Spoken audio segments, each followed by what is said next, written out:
Dhiyeenya kana naannawa kaaba Itoophiyaa keessattuu naannawa ollaa Itoophiyaa kan ta'e Eertiriyaa fi akkasumas naannoo Tigraayin qabatee hanga baha Itoophiyaa Somaaliyaan argamanitti haalli nageenyaa yeroo garagaraatti yaaddoo keessa galaa tureera. Kanumaan wal qabatee guyyaa har'aa sagantaa cimaa tokko isiniif qopheessinee jirra. Hanga xumuraatiin waliin akka turtan isin affeerra.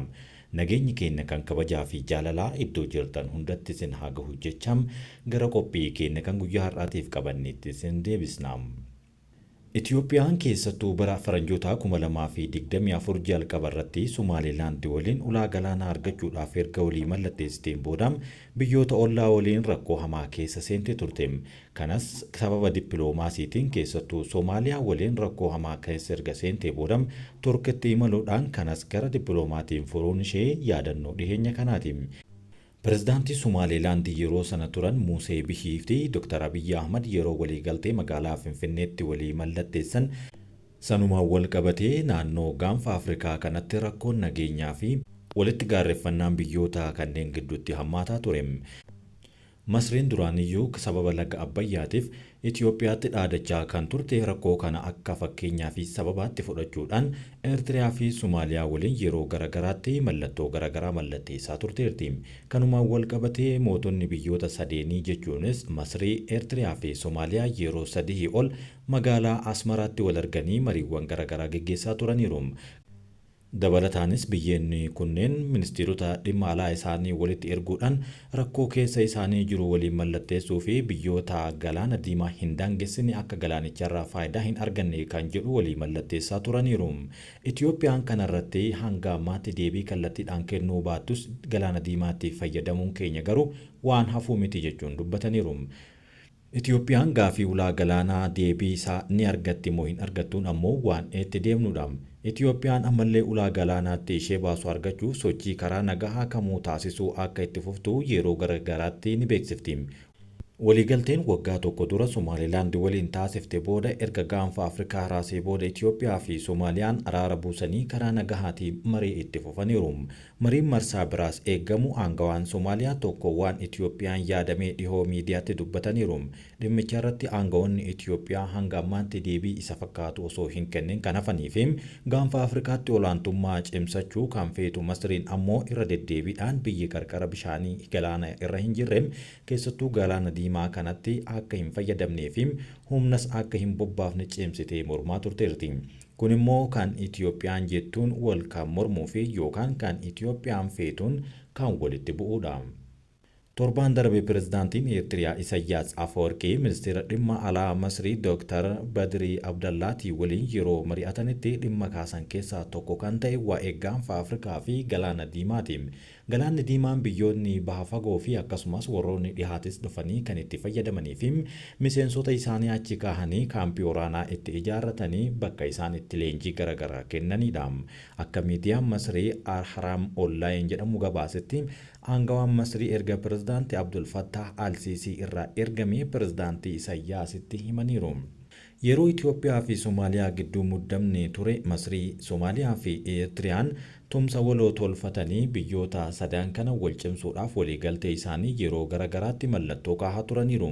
Eegasii booda jaarsummaa Tarkiitiin araarri kan buufatte Itoophiyaan Somaaliyaa waliin hariiroo cimsachaa jirti. Jaarsummaa Tarkii kana sababeeffachuudhaan torbaanuma darbe keessa ministeerri muummee Itoophiyaa Dr. Abiyyi Ahmad Ali erga nagaa buusanii booda yeroo duraatiif Moqaadishootti imaluudhaan pireezidaantii Soomaaliyaa Hassan Sheikh Mohammad waliin marii jabaa taasisanii deebi'an. Amma waan irratti waliigalan ifa ta'uu baatus dhimmoota garagaraa irratti waliin hojjechuuf waliigaluu isaanii garuu dubbataniiru. Waraanni Itoophiyaas ergama gamtaa Afrikaa akkasumas waliigaltee biyyoota lamaan jalatti Soomaaliyaa keessa akka turu waliigalamuu kan ibsame yommuu ta'u, lakkoofsi isaanii garuu hangamtu akka bobbaafamu ifatti wanti dubbatame irraa of qusataniiru. Itoophiyaan muddama Soomaaliyaa waliin qabdu furaa adeemaa jiraattis booda garuu hariiroon Eertiriyaa waliin qabdu laafaa adeemaa jiraachuun ni ibsama. Inumaatiin xiinxaltoonni haala amma jiruun biyyoonni lamaan walitti bu'uu malu jechuun sodaa qabanis yeroo garagaraatti kan barreessanidha. Dhimmoonni akkanatti walitti bu'an sababa ta'uu malu jedhan keessaa tokko immoo dhimma ulaa galaanaatiin kan wal qabatudha. Lammiileen Itoophiyaa fi hooggantoonni Itoophiyaa yeroo garaagaraatti waa'ee ulaa galaanaa kan kaasanii fi keessattuu ulaan galaanaa yeroo ammaa kana Eertiriyaa jala jiruu fi seenaa isaa keessatti ulaa galaanaa Itoophiyaa ta'uudhaan waggoota hedduuf tajaajilaa ture Asab kan yaadatamudha. Dhimmoota akka walitti bu'an sababa ta'uu malan keessaa tokko immoo ulaa galaanaa kana yommuu ta'u, ministeerri muummee Itoophiyaa Dr. Abiyyi Ahmad Ali garuu kana dura irra deddeebiidhaan Itoophiyaa yoo tuqamte malee biyya kamuu weeraruudhaaf fedhii akka hin qabne irra deddeebiidhaan walgahiiwwan garaagaraa irratti kaasaa tureera. Dhimma kana ilaalchisuudhaan Soomaaliyaan gama isheetiin maal jettu kan jedhu ammoo kunoo akkanatti isiniif dhiyeessineerra. Waliigalteen waggaa dura bulchiinsa Somaalilaand kan Soomaaliyaan daangaa biyya kiyyaati jettu waliin taasistee gaanfa Afrikaatti muddama hamaa raasee ture. Erga Itoophiyaa fi Soomaaliyaan waliigaltee irra gahanii booda garuu dhimmi ulaa galaanaa hammana guddate hin dhagahamu. Kunis ta'u Itoophiyaan barbaacha ulaa galaanaa akka hin dhiifne yeroo garaagaraa fi waltajjiiwwan garaagaraa irratti cimsitee beeksifti. Itoophiyaan barbaachaa fi gaafii dhimma ulaa galaanaa hin dhiifne jechuun dubbatanii dubbii himaan ministeera dhimma alaa Itoophiyaa Ambaasaadar Nabiyaat Geetaachoo ifa godhaniiru. Carraaqqiin ulaa galaanaa amansiisaa fi waarawaa argachuudhaaf taasifamu karaa dippiloomaasii fi nagaa qabeessa akkasumas kennanii fudhachuu irratti kan bu'uureffate jechuun dhihoo dubbachuun isaanii ni yaadatama. Itoophiyaan waltajjiiwwan garaagaraa irratti yeroo hedduu irra deddeebiidhaan kan dubbattu ulaa galaanaa karaan ittiin argannu karaa dippiloomaasii fi karaa kennanii fudhachuun malee karaa waraanaatiin akka hin taane yeroo garaagaraatti ifa godhaa ni turaniiru. Pirojektoota istiraatiijikii uummataa Itoophiyaa fi Somaaliyaa qixxee fayyadan walitti waluudhaan akka hojjennu waliigalleerra jechuunis kaasaniiru. Aangawoonni Itoophiyaa ifa godhanii dubbachuudhaas baatan dhimmi ulaa galaanaa aangawoota Somaaliyaa waliin dhimma mari'atamuu danda'udha. Itoophiyaa fi Somaaliyaan jaarsummaa tarkiin yeroo araara buusan dhimmoota irratti waliigalan keessaa tokko kana ta'eera.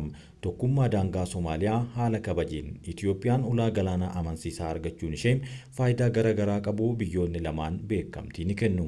Biyya uummata hedduu qabattee ulaa galaanaa dhabdee kan taate Itoophiyaan ammallee 90% ol buufata doonii Jibuutiitiin kan fayyadamtudha. Jibuutii qofa irratti xiyyeeffachuun immoo amansiisaa akka hin taane ministeerri muummee Itoophiyaa yeroo garaagaraatti ni dubbata. Inumaa dhimmi ulaa galaanaa dhimma jiraachuu fi jiraachuu dhabuuti yeroo jedhanis dhagahameera. Masriin immoo kanaan karoora Itoophiyaa kanaan osoo hin gammadin kan haftee fi kanneen dhimma nageenya galaana diimaa isaan ilaallatu kanneen daangaan isaanii bishaan dhihoo ta'e qofa jechuunis kaasteerti. Soomaaliyaan qarqara garba guddaa Hindiitti Itoophiyaadhaaf tajaajila buufata doonii kennuu akka maltu aangawaan biyyattii wabeeffachuun Biloomberg torbee kana keessa gabaasee ture. Ministeerri Deetaan ministeera dhimma alaa biyyattii Alee Muhammad Omar dhimma kana TV biyyaalessaa Yuunivarsaal waliin dubbatanii gabaafameera. Biyyoonni lameen marii itti fufuu fi waxabajjii keessa waliigaltee irra gahuudhaaf dalagaa akka jiranis dubbatan. Dhiheenyuma kana ammoo Keeniyaanis ulaa galaanaa garba Hindii irraan kan dhufu Itoophiyaadhaaf kennuudhaaf waadaa galuun ni yaadatama. Waliigalteen Soomaaliyaa kun buufata kam keessaa garba Hindii irratti bakka kam akkasumas baasii isaa hangam akka ta'e aangawaan biyyattii akka qorataa jiranis dubbateera. Dubbiin isaanii kun erga ministeerri muummee Itoophiyaa Dr. Abiyyi Ahmad torbee darbe Moqaadishoo dhaquun marii taasisanii booda kan dhagahamedha. Haa ta'u malee dhimma kanarratti gama Itoophiyaa wanti jedhamee hin jiru.